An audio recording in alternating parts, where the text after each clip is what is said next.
السلام عليكم ورحمة الله وبركاته.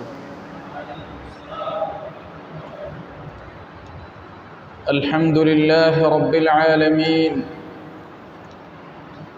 والصلاة والسلام على خاتم الأنبياء والمرسلين نبينا محمد صلى الله عليه وسلم وعلى آله وأصحابه أجمعين।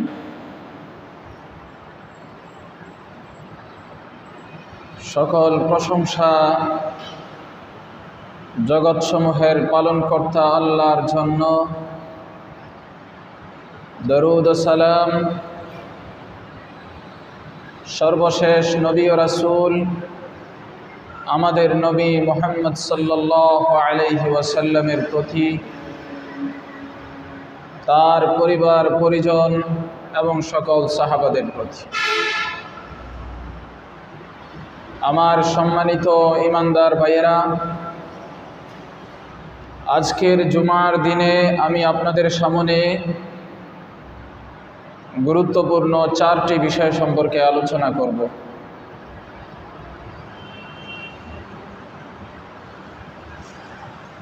চারটি বিষয়ের প্রথমটি হচ্ছে মদ ও মাদকদ্রব্য, দ্বিতীয় হচ্ছে জুয়া লটারি, তৃতীয় বিষয় হচ্ছে সুদ, চতুর্থ বিষয় হচ্ছে ঘুষ। মদ, জুয়া, সুদ, ঘুষ সম্পর্কে কোরআন ও সুন্নাহর আলোকে আপনাদের সামনে আলোচনা করব। কোরআনে কারীমে মদ ও জুয়া সম্পর্কে একাধিক আয়াত এসেছে এবং সেই আয়াতগুলো মদ ও জুয়াকে নিষিদ্ধ করার জন্য, হারাম ঘোষণা করার উদ্দেশ্যে পর্যায়ক্রমে নাজিল হয়েছে, ধাপে ধাপে নাজিল হয়েছে, একসাথে অবতীর্ণ হয় নাই।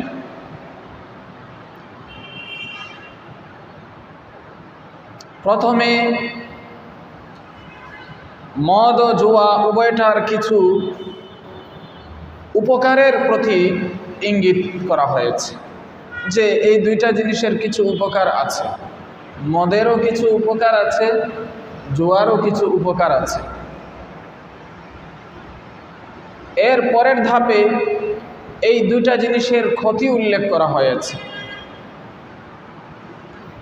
এবং সর্বশেষ সুস্পষ্টভাবে শেষ পর্যন্ত মদ এবং জুয়াকে হারাম ঘোষণা করা হয়েছে। আমি আপনাদের সামনে সবগুলো আয়াতই উপস্থাপন করছি, যে আয়াতগুলোতে মদ ও জুয়া সম্পর্কে আলোচনা এসেছে। কোরআনে কারীমের সূরা বাকারা 219 নম্বর আয়াতে আল্লাহ তাআলা বলছেন, ইয়াসআলুনাকা আনিল খামরি ওয়াল মাইসির কুল ফীহিমা ইসমুন কাবীরুন ওয়া মানাফিউ লিন-নাস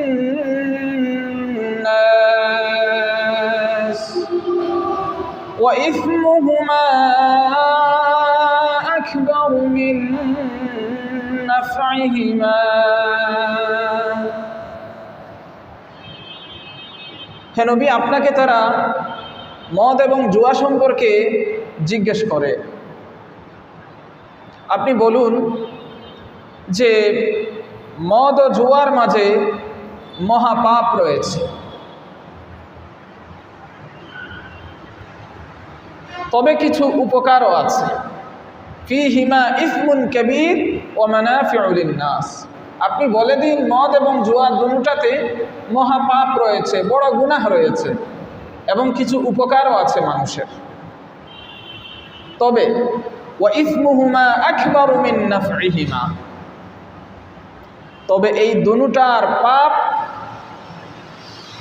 দুটোটার উপকারের চেয়ে গুরুতর। মদ এবং জুয়া দুটোটাতে কি আছে? উপকারও আছে মানুষের, মহাপাপও আছে।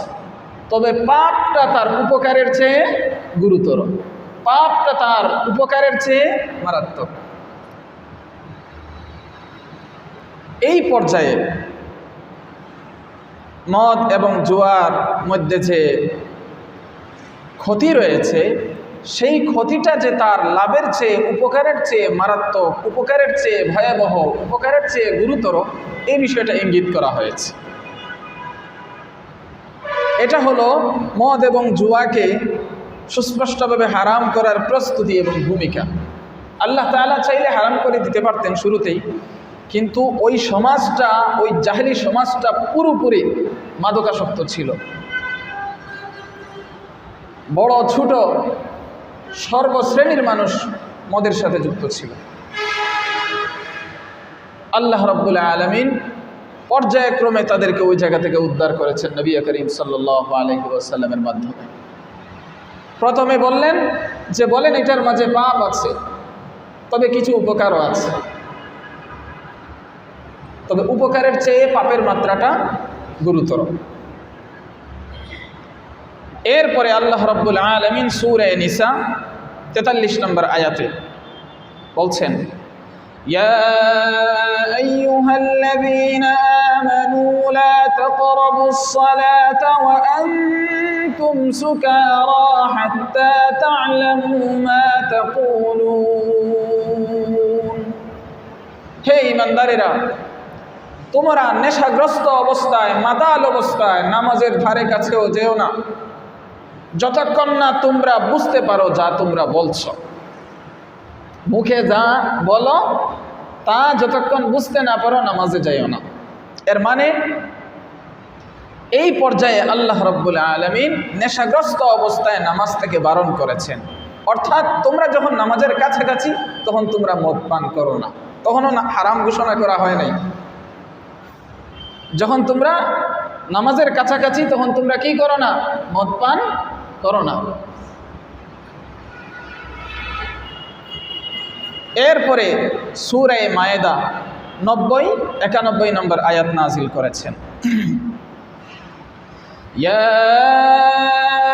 আইয়ুহাল্লাযীনা আমানু ইন্নামাল খামরু ওয়াল মাইসিরু ওয়াল আনসাবু ওয়াল আজলামু রিজসুম মিন আমালিশ শাইতান فاجتنبوه لعلكم تفلحون إنما يريد الشيطان أن يوقع بينكم العداوة والبغضاء في الخمر والميسر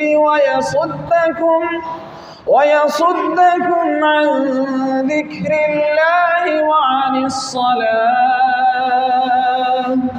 فهل أنتم منتهون। আল্লাহ তাআলা বলছেন, হে ঈমানদারগণ, নিঃসন্দেহে মদ, মাদকদ্রব্য, জুয়া, পূজার বস্তু, প্রতিমার বেদী, জুয়ার তীর, এই সবগুলা হচ্ছে অপবিত্র শয়তানি কাজ। সর্বশেষ, যেহেতু এই মদ, জুয়া, প্রতিমার বেদী, পূজার বস্তু, জুয়ার তীর, এই সবগুলো যেহেতু অপবিত্র এবং শয়তানি কাজ, সুতরাং তোমরা এই সবগুলো থেকে বিরত থাকো, এইগুলো থেকে তোমরা দূরে থাকো। ফাজতানিবু, তোমরা এগুলো পরিহার করো। লাআল্লাকুম তুফলিহুন, আশা করা যায় তোমরা সফল হতে পারবে। শয়তান তো কেবল চায় তোমাদের পরস্পরের মাঝে মদ এবং জুয়ার মাধ্যমে শত্রুতা ও বিদ্বেষ তৈরি করতে। এটা শয়তান চায়। এবং শয়তান চায় তোমাদেরকে আল্লাহর জিকির থেকে, আল্লাহর স্মরণ থেকে এবং নামাজ থেকে বিরত রাখতে, বাধা দিতে। শয়তান তোমাদের মাঝে মদ ও জুয়ার মাধ্যমে শত্রুতা এবং বিদ্বেষের বীজ বপন করতে চায় এবং চায় তোমাদেরকে আল্লাহর জিকির থেকে, নামাজ থেকে বিরত রাখতে। ফাহাল আনতুম মুনতাহুন, তোমরা কি নিবৃত্ত হবে? এরপর থেকে সাহাবায়ে কেরাম মদের মটকা গড়ভর্তি যত পাত্র ছিল সবগুলো রাস্তাঘাটে ফেলে দিয়েছে। এই হলো সাহাবায়ে কেরাম। যখন আল্লাহ তাআলা এভাবে বলে ফেলছেন, আর কোনো দেরি নাই। যার ঘরে যত হাজার হাজার লক্ষ লক্ষ টাকার মদ ছিল সবগুলো বাহিরে ফেলে দিয়েছে। এই দুইটা আয়াত চূড়ান্ত হারামের বিধান এসেছে এই দুইটা আয়াতেই, এবং এই দুইটা আয়াত সুস্পষ্ট হারামের চূড়ান্ত হুকুম বহন করে।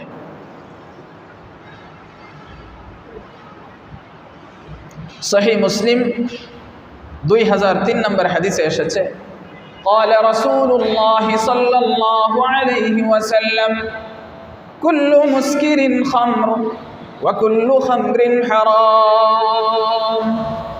যা কিছুই নেশা তৈরি করে এই সব কিছুই হচ্ছে মদ, যাই নেশার উদ্রেক করে সবগুলো হচ্ছে হারাম। সহিহ বুখারী 5575 নম্বর হাদিসে এসেছে, মান শারিবাল খামরা ফিদ দুনিয়া ফামাতা ওয়া হুয়া ইউদমিনুহা লাম ইয়াশরাবহা ফিল আখিরাহ ওয়া ফি রিওয়ায়াতিন হুরিমাহা ফিল আখিরাহ। রাসূলুল্লাহ সাল্লাল্লাহু আলাইহি ওয়াসাল্লাম বলছেন, যে ব্যক্তি দুনিয়াতে মদ পান করে, মদ সেবন করে এবং সে এভাবে মদ সেবন করতে করতে মৃত্যুবরণ করে, তওবা না করে, সে পরকালে জান্নাতে শরাব, জান্নাতের যে মদ সেটা পান করতে পারবে না। অন্য বর্ণনায় এসেছে তার উপর জান্নাতের শরাব হারাম করে দেওয়া হবে, তাকে বঞ্চিত করা হবে। ইমানদার হওয়ার কারণে এক পর্যায়ে তো জান্নাতে যাবে, কিন্তু তাকে জান্নাতের শরাব মদ পান করতে দেওয়া হবে না।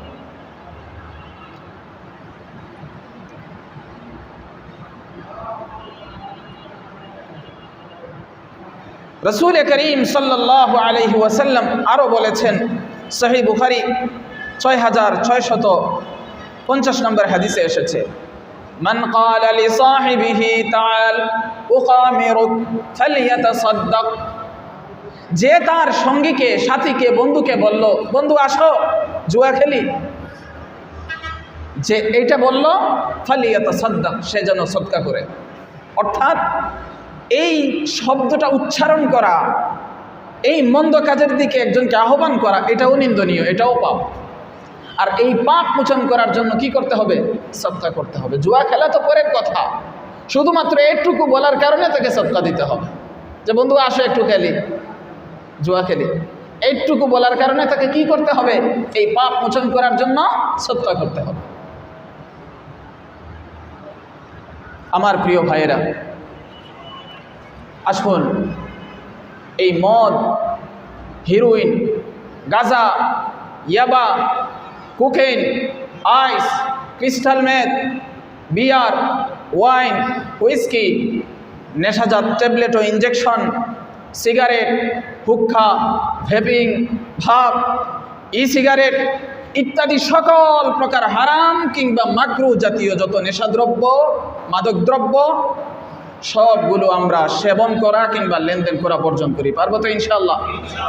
এই সবগুলো থেকে আমরা বিরত থাকি। আর জুয়া, লটারি, বেটিং, বাজি ধরা, জুয়া ভিত্তিক mobile app, gaming, PUBG, free ফায়ারে টাকার বাজি, ক্যাসিনো, গেমিং সেন্টার, টিকিট কিনে গাড়ি বাড়ি পুরস্কার জেতার যে প্রচলন আছে, প্রতিযোগিতা, যেখানে অংশগ্রহণ করা মূল্যের উপর নির্ভরশীল, ইত্যাদি সুস্পষ্ট হারাম কিংবা মাকরুহ জাতীয় লেনদেন থেকেও আমরা বিরত থাকি। পারবো তো?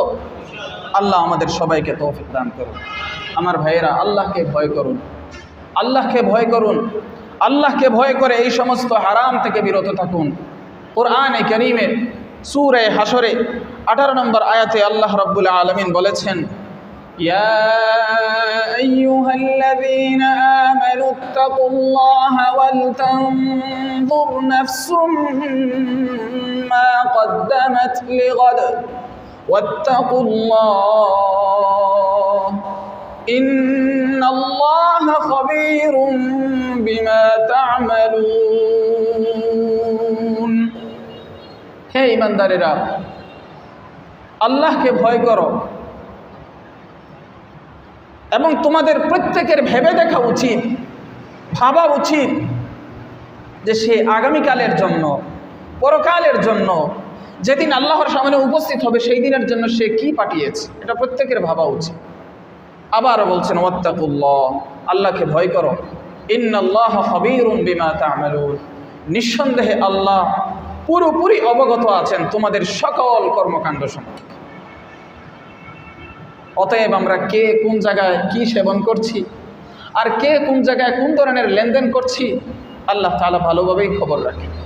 এই মাদকদ্রব্য, নেশা জাতীয় জিনিস এবং এই জুয়া এবং জুয়ার সাথে সংশ্লিষ্ট বিষয়গুলো ভয়াবহ।